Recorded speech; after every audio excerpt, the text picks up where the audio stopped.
Goeiedag, good day, fellow South Africans and citizens of the world.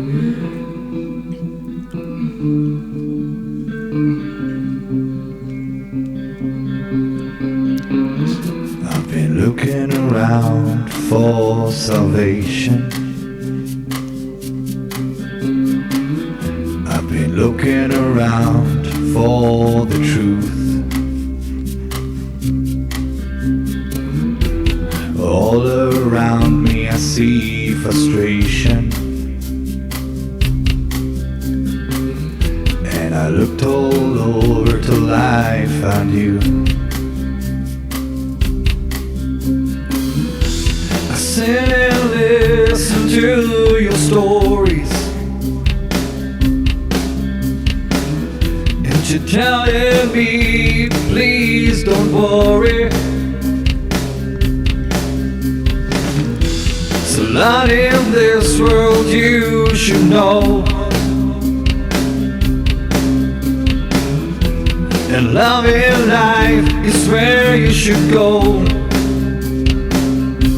If you're looking for somewhere to go, if you're looking for someone to know, if you're looking for someone to guide you, then love in life will guide you. I know that life outside is so hard. There's a lot of things that can tear you apart. I know the roads sometimes feel lonely, but remember you're not the one and only. There's always someone there to help you, a helping hand to pull you through. There's only one thing you should do: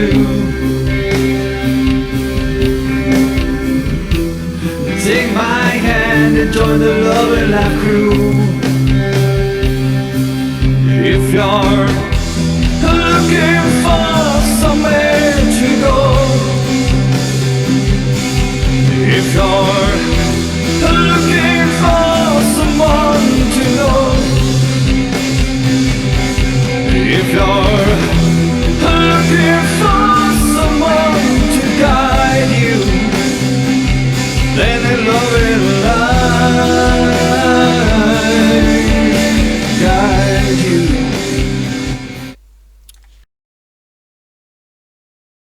Goeienaand, good evening, fellow South Africans and citizens of the world.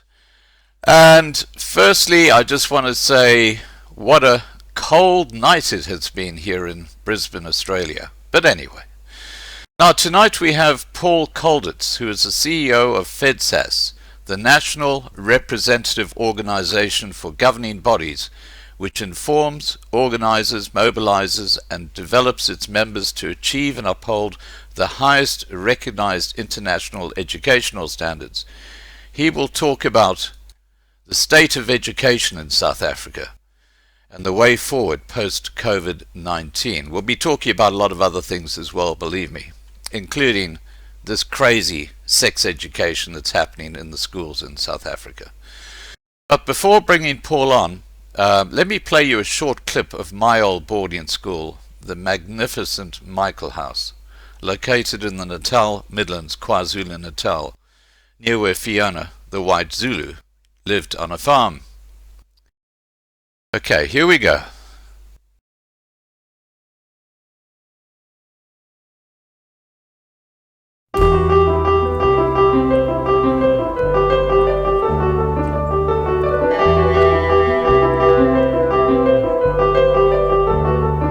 You can be a champion, you champion. You can be a champion. You can be a champion.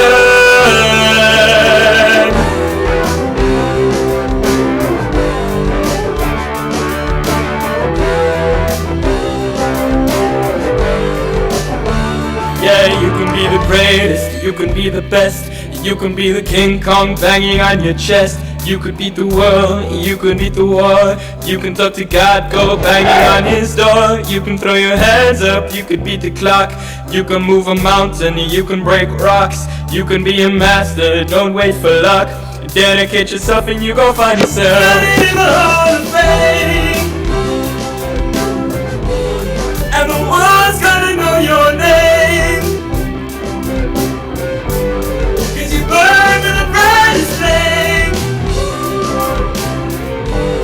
And the world's gonna know your name, and you'll be on the walls of the Hall of Fame. You can go the distance, you can run the mile. You can walk straight through hell with a smile. You could be the hero, you could get the gold.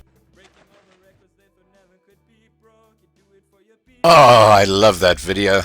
What a beautiful old school. Now, let me get Paul Colditz on.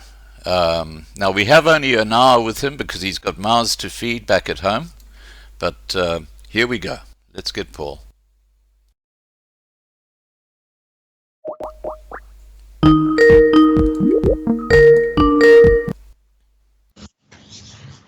Hi, Paul. Hi, Scott. How are you? Excellent, excellent. Good to see you. Now, before we get into the discussion about the schools and the education system and stuff like that, tell us a bit about your background growing up and how South Africa has changed for you in the last 30 years. Oh, I'm a born and bred Escortonian. Grew up in Escort, matriculated at Escort High School, did my year's military training, and then got a bursary to study law at the University of the Free State.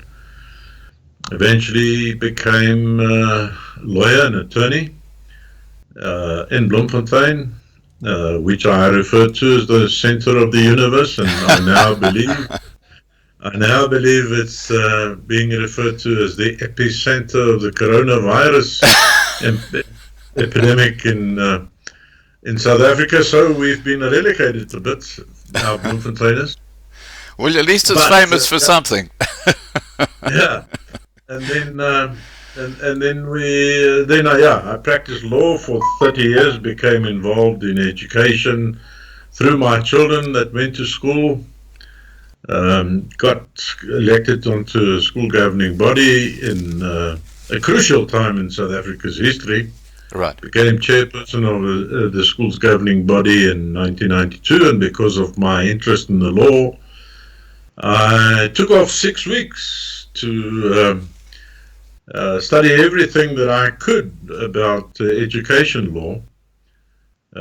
Went to archives, public libraries, state attorneys' libraries, read everything that I could read about education so that I could understand exactly what was happening in education and how schools should be governed. At that time, in 1992, when I became chairperson of the governing body, we also had the transition to what was called as the Model C schools for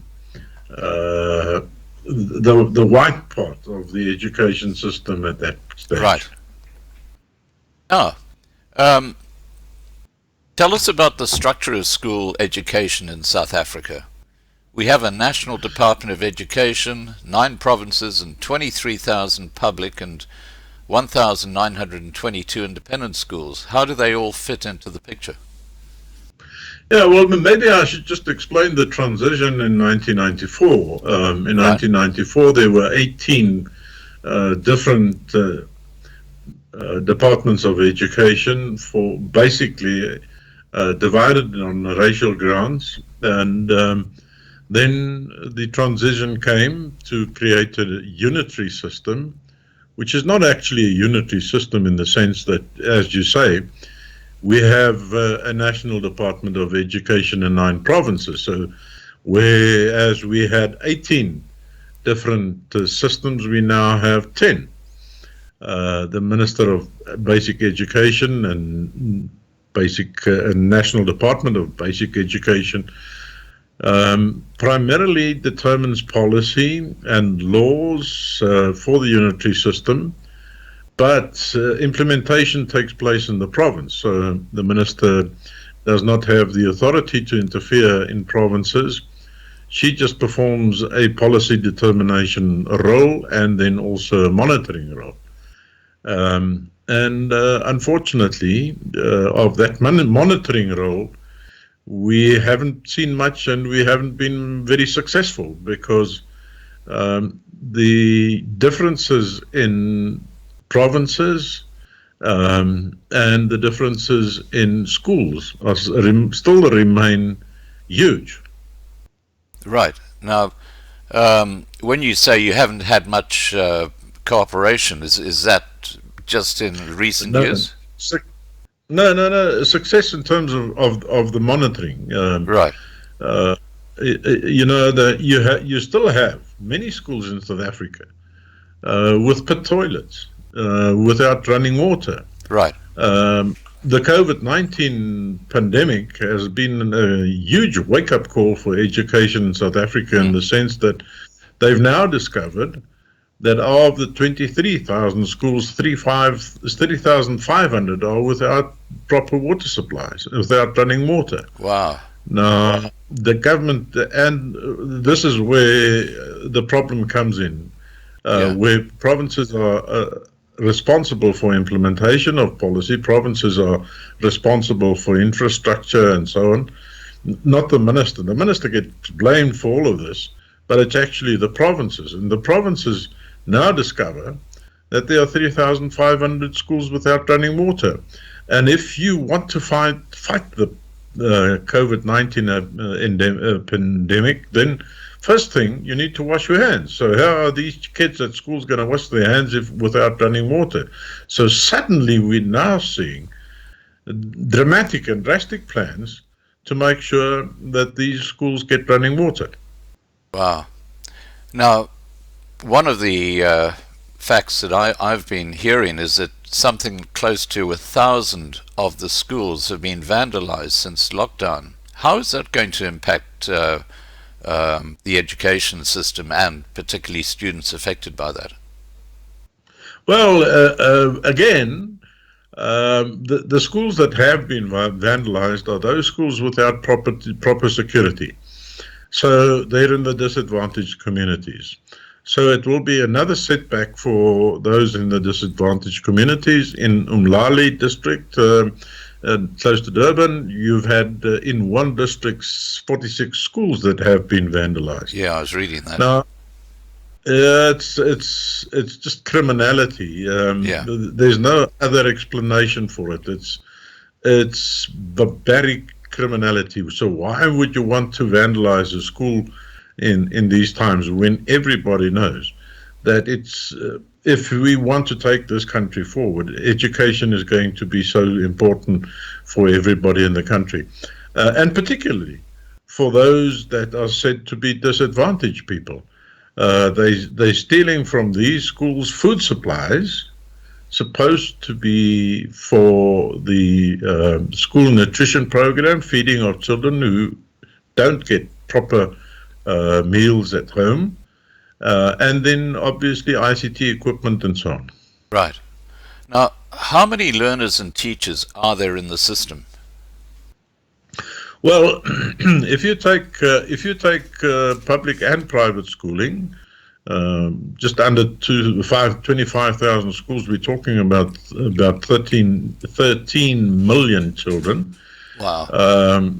And obviously, probably an equal number of parents, so 26 million parents and children in the system, and then about 450,000 educators, and then also you had to add to that the non-educators. So you're talking about the biggest single system the biggest single sector in the South African community, and that community is now severely affected by lockdown and by the restrictions on movement and by the closure of schools.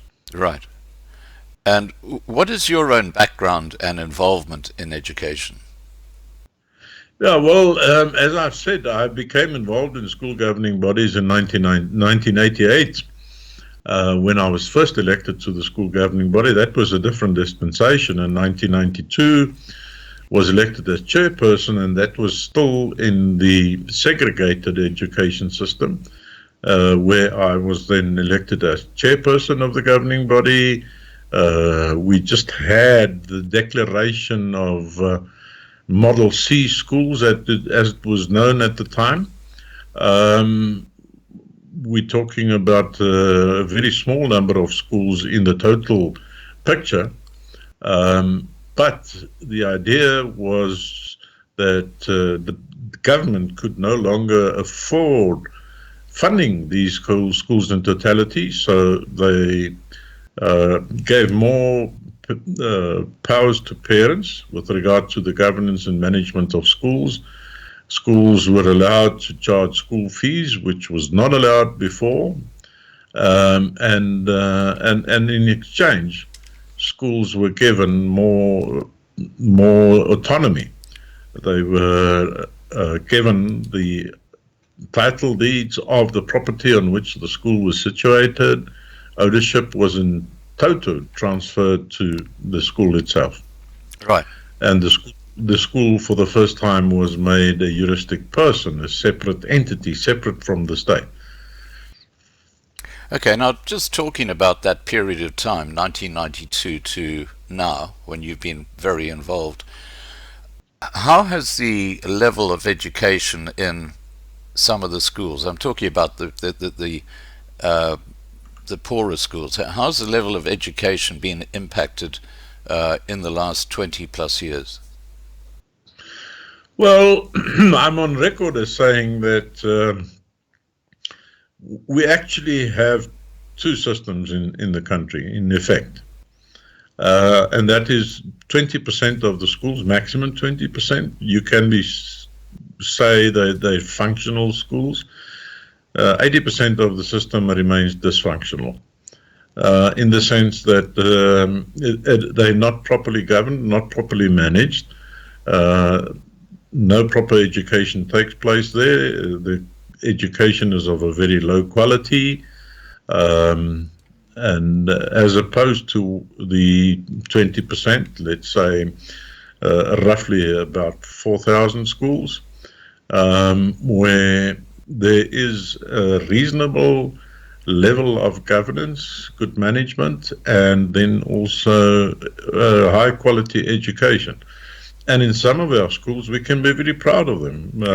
Many of our schools are indeed, they would compete with any other schools in the world.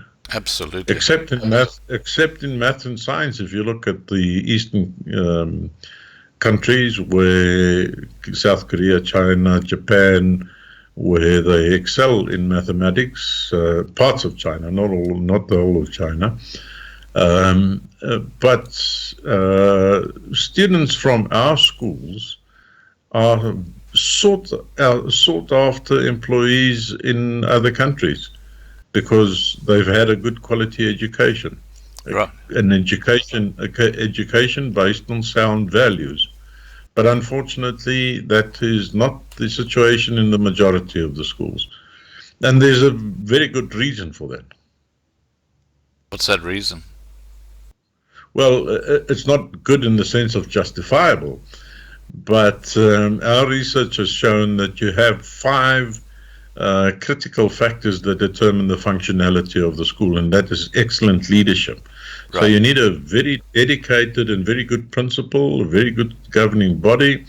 You need dedicated teachers, highly qualified teachers. You need excellent parental involvement, and you need discipline. Discipline not in the sense of corporal punishment or anything of that kind, but a continuous and virtuous cycle of respect, trust, and openness. And where the bell rings at 7:30 in the morning and everybody goes to class, no teacher remains in the staff room, etc. Where you have a continuous cycle and a predictable cycle of what exactly should be happening in a school. And that, unfortunately, is not happening at all schools. And that is a lack of dedication and lack of work ethic from the part of principals, teachers, school governors, and most importantly, probably, from the departments of education, the provincial departments of education. Right. And has that changed dramatically since 1992 when you first started? No, we've seen improvement, but I wouldn't call it dramatic improvement. If you look at there's a huge hype every year about the matric results in our country. Right. And a huge scene is made about the success of our matric results. But the point is that a maximum of 37%, maximum, it has increased slightly over the years, of learners who enter grade 1 actually end up finishing matric successfully, the grade 12 exam successfully. So you're talking about roughly a third of learners who successfully complete their schooling career. 2/3 fall out along the wayside. I mean, they don't complete their schooling career, and they're simply unemployable. So that adds hugely to our unemployment numbers in the country. Right. Now, haven't they lowered the pass rate to 30% now with exams? Yes, not all subjects. Some subjects it's 40%, but most subjects it is indeed 30%. So for your languages, it's 40%. Life orientation and maths is 40%, and the other subjects will be 30%. And I mean, if you pass somebody who has not achieved 70%, it gives you some indication of the quality of the system in the country. Right. Now, we have 11 official languages in the country, and the Constitution promises basic education in the language of your choice. Where is it practically possible? What is the present position with regard to access to education in your language of preference? Well, basically, one must say almost zero. Forget about the Constitution for the moment. I mean, international research tells you, and that was long before our Constitution was promulgated by Parliament, that mother tongue education is the ideal and the best way to teach children. And that is not only in South Africa, I mean, that's all over the world. But unfortunately, in our country, you have the situation that you can only write matric in either English or Afrikaans. Now, the Afrikaans schools and Afrikaans learners constitute about 10% of the total number of matriculants and total number of schools in the country. So 90% have to do their matric exam in English, their final exam in English. And of those 90%, another 90% probably would not be native English language speakers. So they are disadvantaged in the fact that they have only access to education in their mother tongue in the first 3 years of schooling. Thereafter, they must switch over to English. And in that sense, English has become the greatest barrier to quality education in the country. Wow. Believe it or not. Believe it or not. Wow. Okay, now what role does the school governing body fulfill in the schools? School governing body, in terms of the South African Schools Act, is responsible for the governance of the school. What we make the distinction to saying that the professional people are responsible for the delivery of the curriculum in the classroom. That does not form part of the responsibility of a school governing body, but the school governing body obviously has an oversight.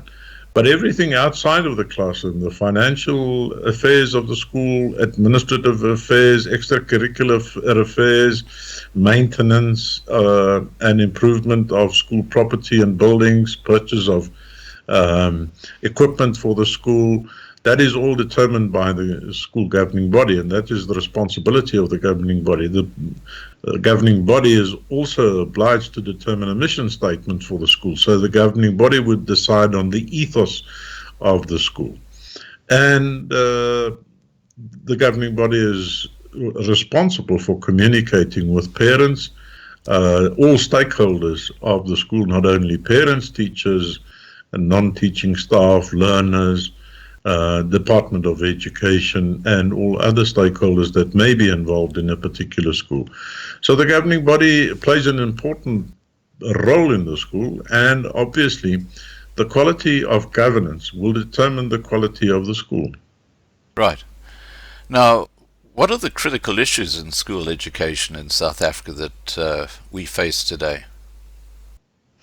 Well, the critical first of all, I mean, the core business of education is to provide or to teach children to become good citizens, to bring up good citizens for the country.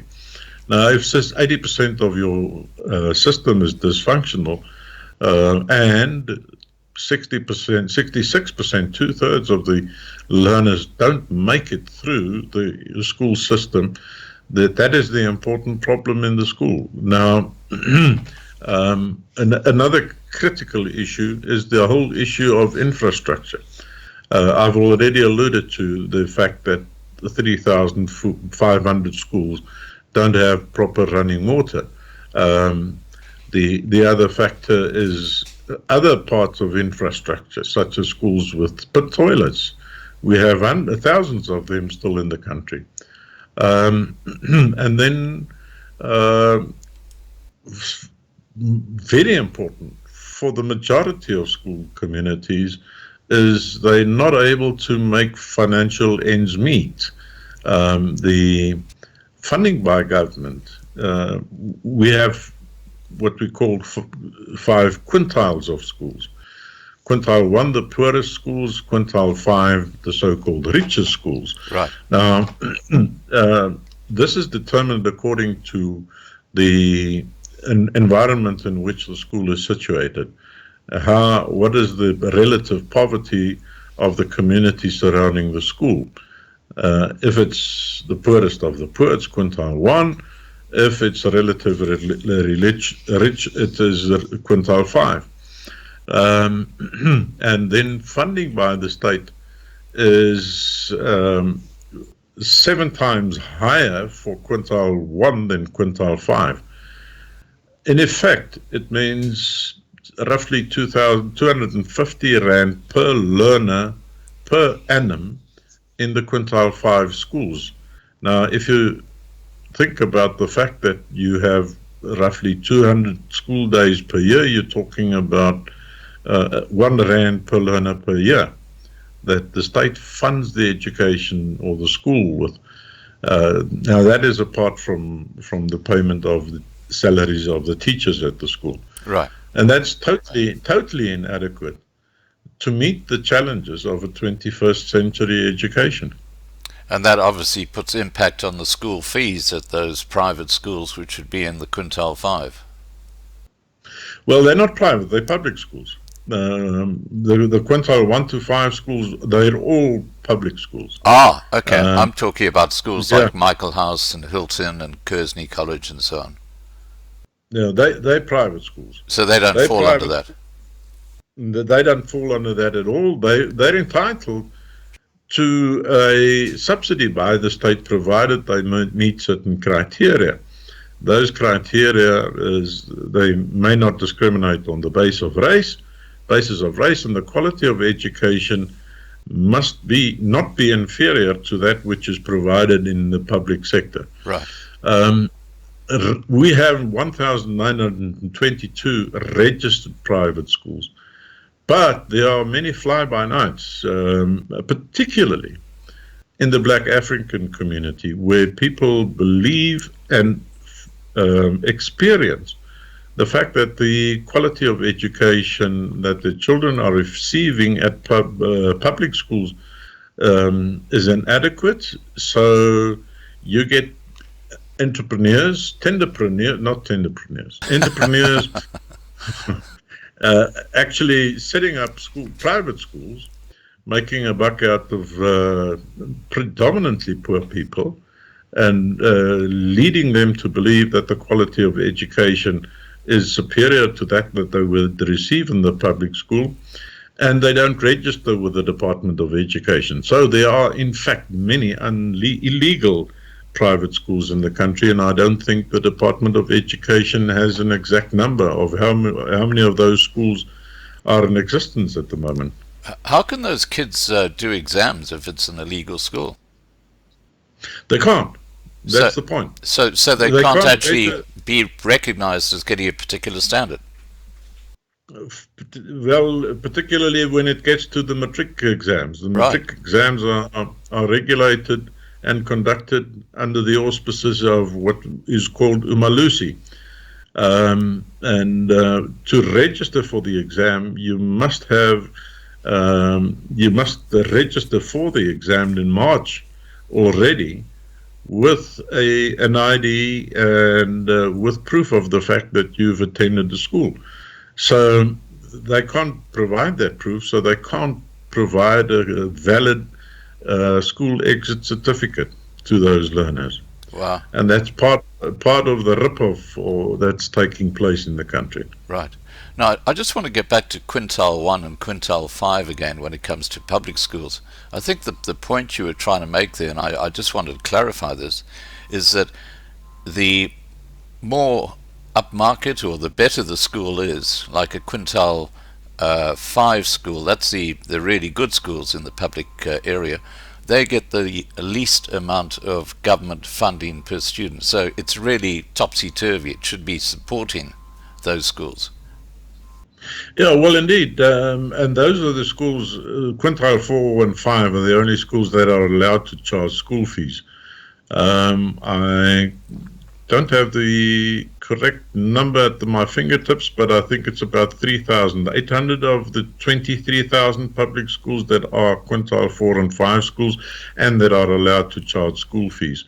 Now, at the moment, and with COVID-19, the lockdown and the restrictions on movement, etc., we're experiencing in the country, a lot of people are losing their jobs, are unable to pay school fees, and they have to be exempted provided they apply. So those schools are now really feeling the brunt of the economic situation we have in South Africa at the moment. And it's tough for them to bite the bullet and to make ends meet towards the end of the year. We also estimate that in those schools, well, all schools, there are about 150,000 people employed by school governing bodies. School governing bodies may appoint and employ staff members additional to the school staff establishment. Now, one of the critical issues in South Africa is staff provisioning, educator and non-educator staff provisioning to schools has been cut really to the bone. I mean, a large school would have one administrative assistant. You're talking about a school of 500 to 1,000 learners that would only be provided with one administrative assistant. In the process, you must maintain the school buildings, etc. You must run the finances of the school. You must run the administration of the schools. So school governing bodies are obliged to appoint people to perform these functions. And as I said, we estimate about 150,000 educators and non-educators, about 50,000 educators, 100,000 non-educators. And all these people's jobs are now on the line because the schools aren't receiving income. Subsidies that are provided by the state may not be used to pay the salaries of these people. So all of these people must be paid out of fundraising and school fees. Fundraising at this stage is totally impossible. You can't do it because of the lockdown and because of the fact that gatherings are prohibited and so on. So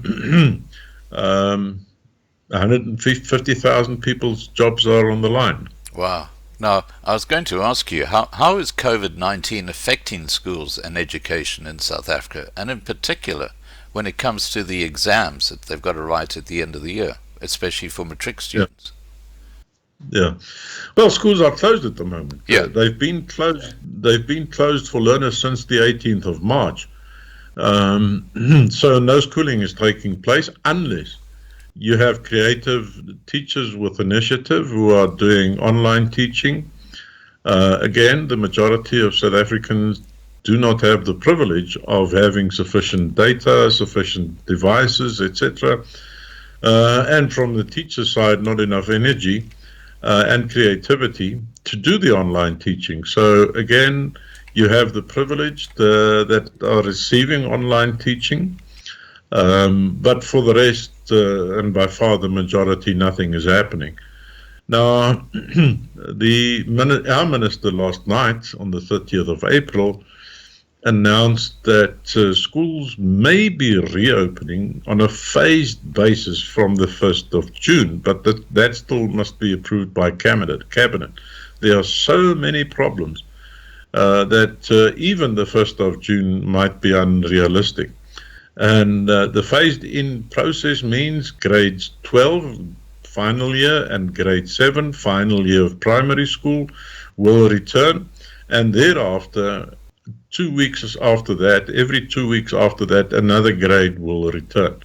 And that would obviously be subject to washing of hands, to sanitizing hands, to monitoring and screening children and adults and everybody entering the school premises for possible symptoms of the coronavirus. So a lot of needs to be done to get the infrastructure and the sanitizing equipment and materials and hygiene packages to schools, to the 23,000 schools, Right. before that can happen.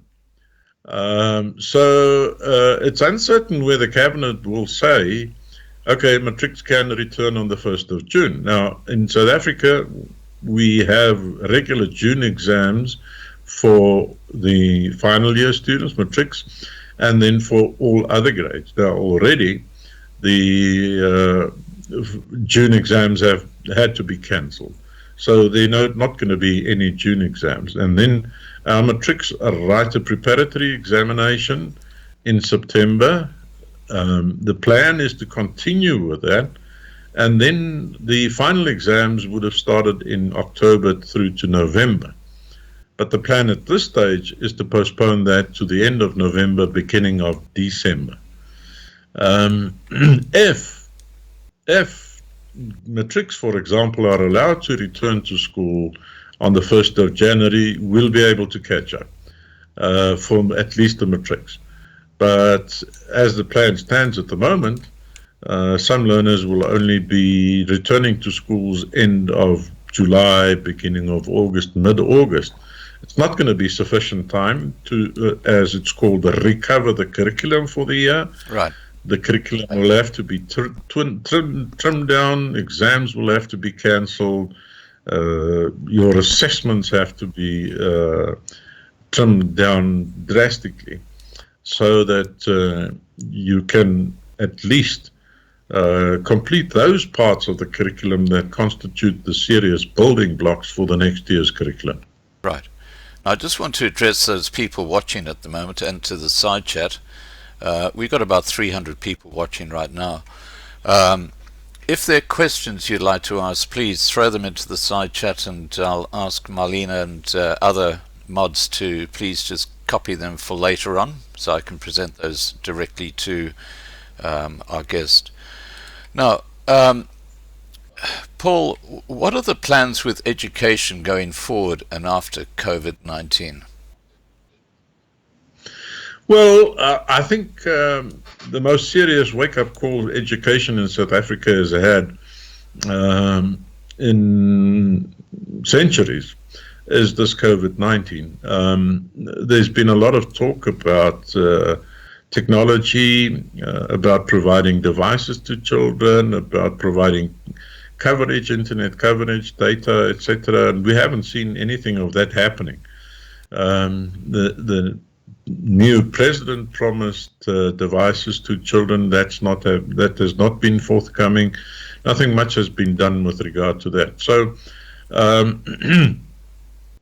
in reality, as I've been telling education people in South Africa, we went to bed on the 26th of March when our lockdown started at midnight, in a world that is totally different to the world we woke up in on the 27th of March. Right.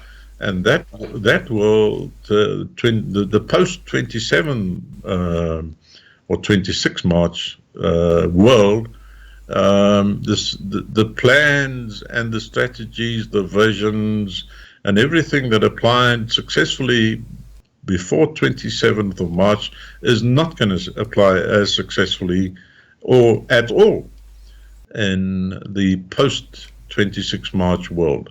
And the technology is going to play an extremely important part.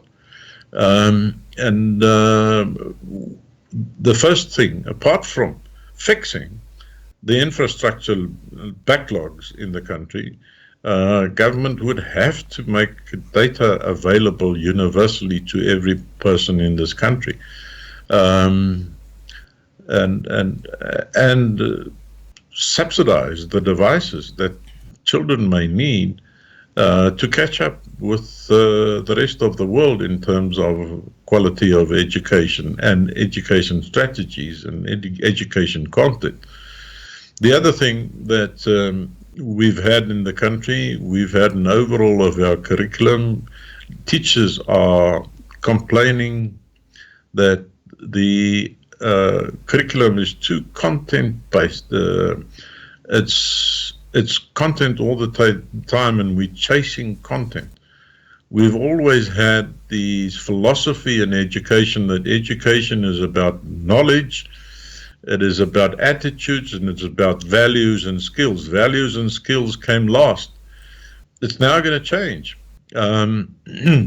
If you have access to technology, if you have access to the internet, if you have access to resources, knowledge will be available. It will be freely available. 100 years ago, the teacher was the main source of knowledge. It's no longer the case. Right.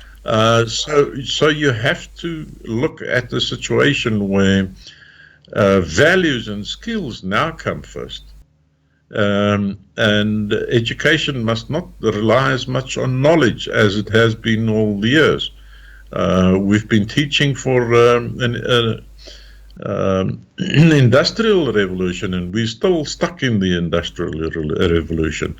We haven't adapted to the new world we find ourselves in, and COVID-19 in particular in South Africa has been a serious wake-up call for education strategists, for educationalists generally, for education policy, for curriculum design. Right. Now, you mentioned about those promised devices. If I'm not mistaken, Ramaphosa last year promised to deliver 1 million iPads into schools. That was part of his State of the Nation address, I think. And, you know, you've said that that didn't happen. It couldn't happen. It couldn't happen. I mean, we have a center of technology in our organization, which is Federation of Governing Bodies of South African Schools, or FEDSAS for short. Right. So we've decided a couple of years ago that we need a center of technology, driving technology not to replace the teachers, but to assist the teachers in schools, because that is going to be the future. Not only the future, it's the present at the moment. So what we have seen is it takes at least 2 years to develop a proper technology teaching plan to digitize the school environment, because you have to have an integrated system, and a system not only a device, not only a tablet that you give to a learner, but I mean you have to integrate the administration, you have to integrate the financial affairs of the school, the financial management of the school with the delivery of the curriculum. All of this must be integrated, otherwise you're going to have chaos. And that takes 2 years. It takes you 2 years to set up your plan. It takes you 2 years to teach the teachers to use technology optimally and successfully. And you can't simply walk into a school and hand over 1,000 laptops or 1,000 tablets, and you think, no, okay, we've now digitized the school environment. We've successfully transformed education to a technology-based education. It doesn't work like that. Right. We have one MEC, Panyasa Lesufi, who very proudly a couple of years ago, just after he for the first time became MEC, handed out 80,000 tablets to learners. Most of those tablets are gone. They've been lost or stolen. They weren't returned after the children left the school. So very little has happened with regard to making use of technology to increase the quality of education in the country, to enhance the quality of education in the country. So by merely announcing you're going to hand out 1,000 or 1 million devices, you're not reckoning in the realities of the South African environment. Well, I often refer to Ramaphosa as talking Alice in Wonderland, because he says so much that never ever happens. Now, talking about that's not only him. I mean, yeah, that's all the politicians. Very few politicians in South Africa actually know and understand the realities of what's happening, in school education. Yeah. When you have a huge celebration because 37% of learners have passed matric, what are you actually celebrating? Exactly.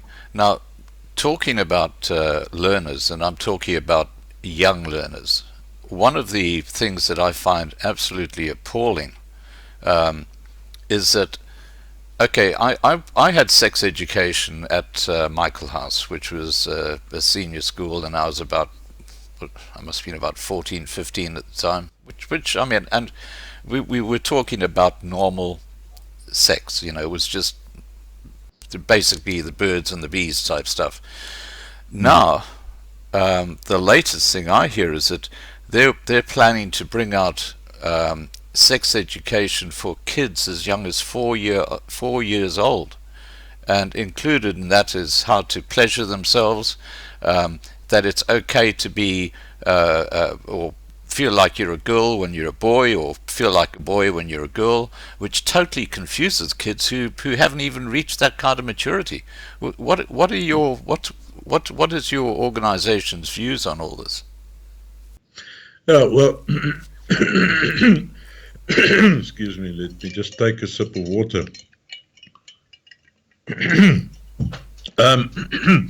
Scott, let me try and give you the overall picture.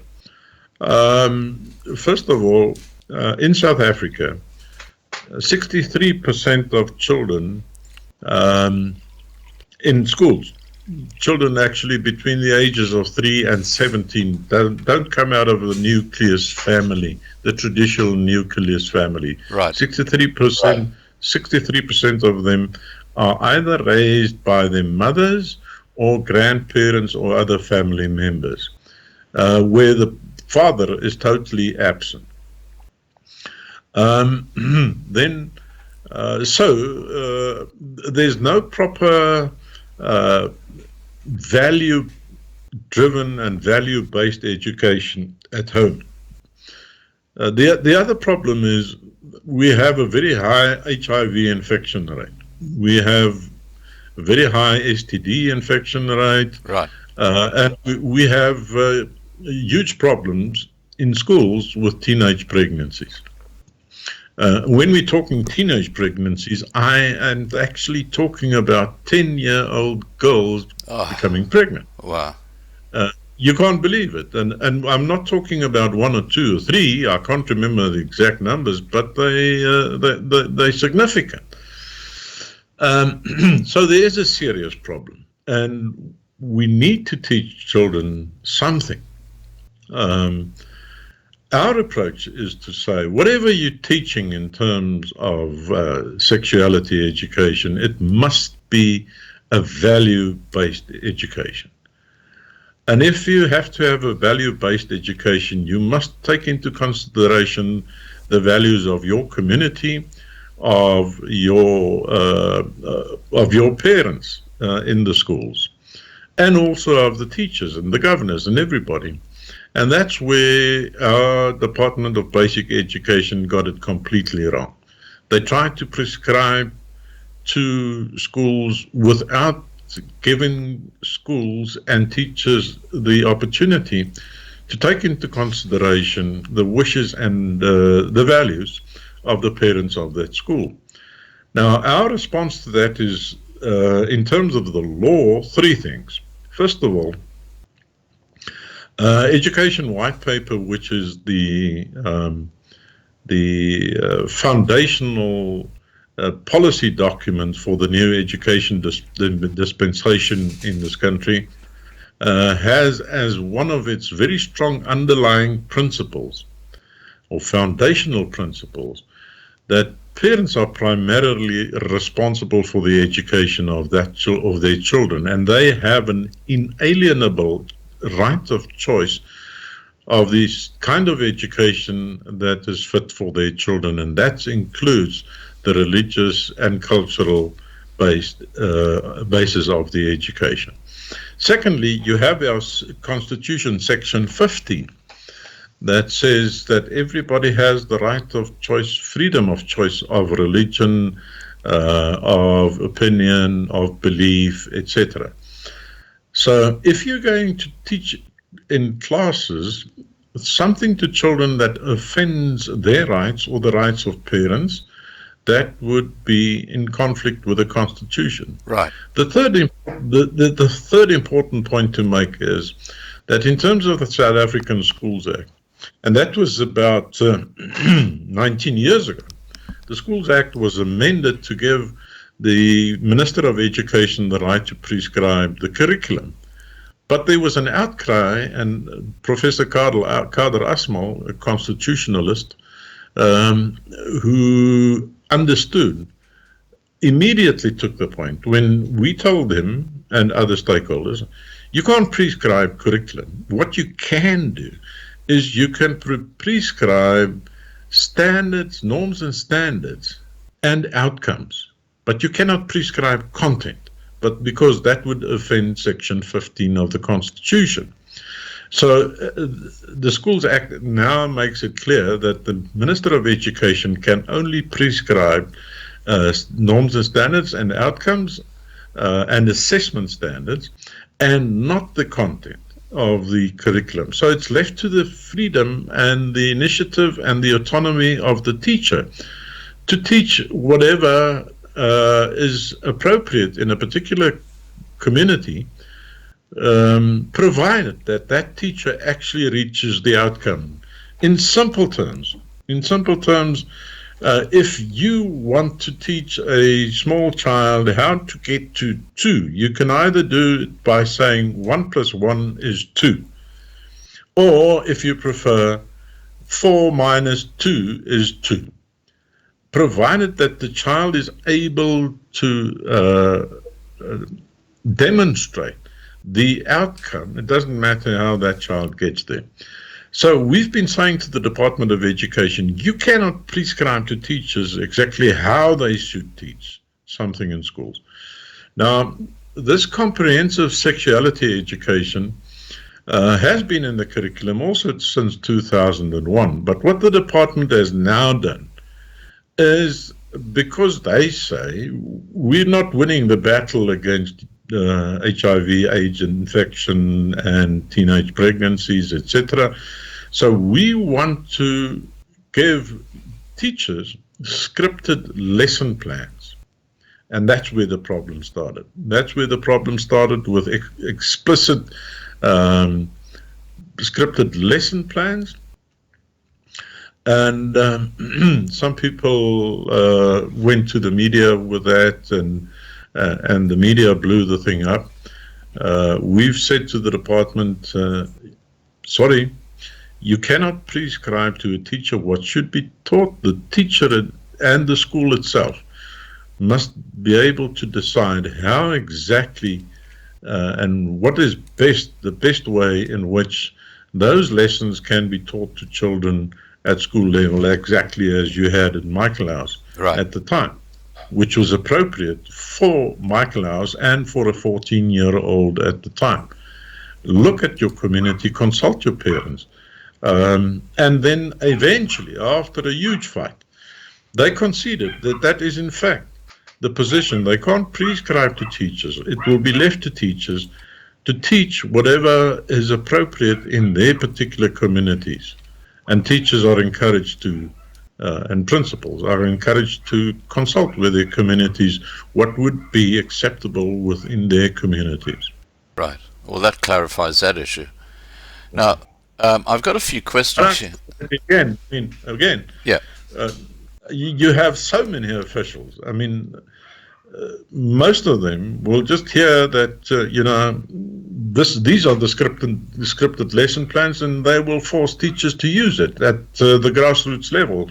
Officials in departments who don't understand and won't get the message that we have agreed upon with the Department of Basic Education. Right. They won't get the message. So what we've been asking for is an official letter from the Department of Basic Education confirming exactly what we've agreed with them, and that letter has not been forthcoming. But we'll continue with our efforts to make sure that we get that official letter from the department setting out exactly what the position should be.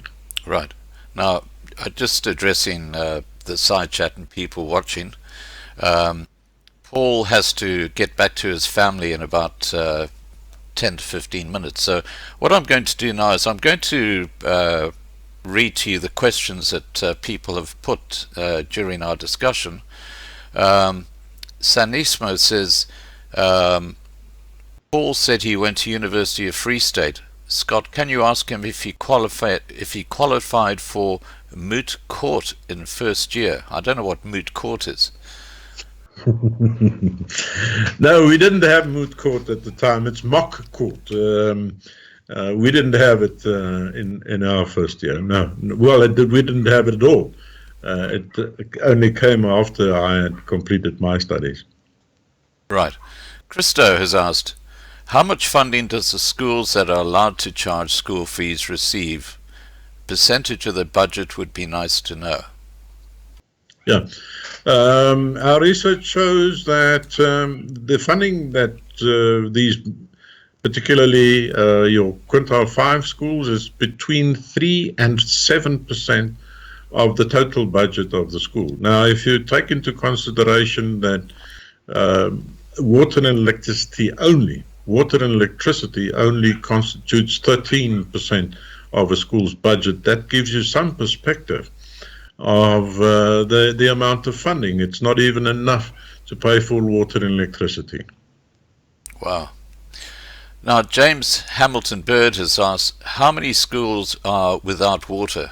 I think you've answered that question, but perhaps you can just repeat. Yeah. Well, to be exact, it's 3,475. You can round it up with 3,500. Right. Adequate water. I mean, we're not saying running water. Some of them have boreholes that have dried up and so on. So they don't have adequate water supply to make sure that every child can be able to wash his or her hands every day. Now, Tace Lawrence has asked, Scott, please ask Paul what is his personal opinion about the schools being vandalized. Why and what for? Well, it's criminality, but there was also a rumor at the beginning of the lockdown, 4 schools were burnt down. There was a rumor that the motive for that was to disrupt the matric exams at the end of the year. I believe those people have been arrested. They have not been in court yet. They haven't been tried yet, so we don't with accuracy know what the motive is, but there can be some truth in it, that some people would want to disrupt education in the country. But I think by far the majority is simple, pure criminality. Are these students who've been doing it? I'm not sure. I don't know. I don't think so. It could be. It could be because they would know where the ICT equipment is, where the food is, etc. But I don't have the clear answer on that one, no. Right. Now, Paul, I just want to thank you so much for joining us tonight, and I'm going to stick to my word. We will keep this to... I know you've got faces to feed. Is there a message you'd like to give to people who are watching this live stream right now, or those who might watch it later on? Is there something you'd like to say to them? Yeah, well, from my side, what we've been doing over the past 5 years is to try to create a value-driven school and a value-driven community. A school is the ideal place to do it because schools have interaction with cultural churches, organizations, the parent community, etc. So we really are asking parents and communities to rally around their schools and to assist the schools so that we can start at grassroots level with the development of a value-driven society, not a value-based society. In a value-based society, someone at the top decides, okay, these are our values, we now are values-based school or value-based community. A value-driven community is where the whole community is involved in determining what values would be important values for that particular community. And everybody adopting those values and developing a program in terms of which the whole school and its community focuses on those values. Let's say, for example, honesty is your value. Then the whole school and the parents and everybody would focus, say, for example, 1 month on one single value of honesty. How do we promote honesty in this month? All your academic activities is centered around that value. Next month, it is respect, for example. And through that, we're hoping to change the face of education, to change the face of the community of South Africa. And I can tell you, where schools have adopted this approach, they've been hugely successful in changing the whole culture of the school and even the culture of the community. The success is just indescribable. You don't have disciplinary problems any longer. I'm not saying no disciplinary problems, but the whole culture in the school has become a positive culture. Yeah, and the other thing is that I'd like to say, please, if you're involved in education in any way, support your school, give your school the support, all the support you can give it, because if we're going to make success of an education, it's going to happen at school level. It's not going to be the Department of Education that's going to determine the success of education in the country. It's community. Schools own the school. The school community owns the school. In layman's terms, Right. we say that a school is a heuristic person. It means it actually belongs to the community, not to the state. And therefore, communities must take up that responsibility and make sure, whether you're directly involved in the school or not, but make sure that the school in your community can succeed. And then eventually hoping that the citizens that come from those schools will also excel as citizens in South Africa and all over the world. Right. Now, just one final question, very, very short question. In your view, which are the 10 finest private schools in South Africa? Which are the 10 finest private schools? Yeah, in South Africa. You would like to say Michael? Absolutely. Well, we actually have brilliant private schools in South Africa. You talk St. Stithians, St. John's in Joburg, Kersney, Hilton College, Michael House, Hilton, and other schools in the Cape. And I can promise you that those schools compare with the best in the world. They do. Even our top schools. I've visited many countries. I've been to many schools in countries overseas. My children obviously went to public schools in Bloemfontein. The center of the universe. The center of the universe. And I can tell you, my son was in a very famous school in Bloemfontein, public school. Right. And I compared the education my son received at the time. It cost me 12,500 rand per annum. And I went to a private school in London where there were 5 boys from South Africa and boys from all over the world. And it cost them 450,000 rand per annum. Wow. And the education they received there was not better than the education my son received.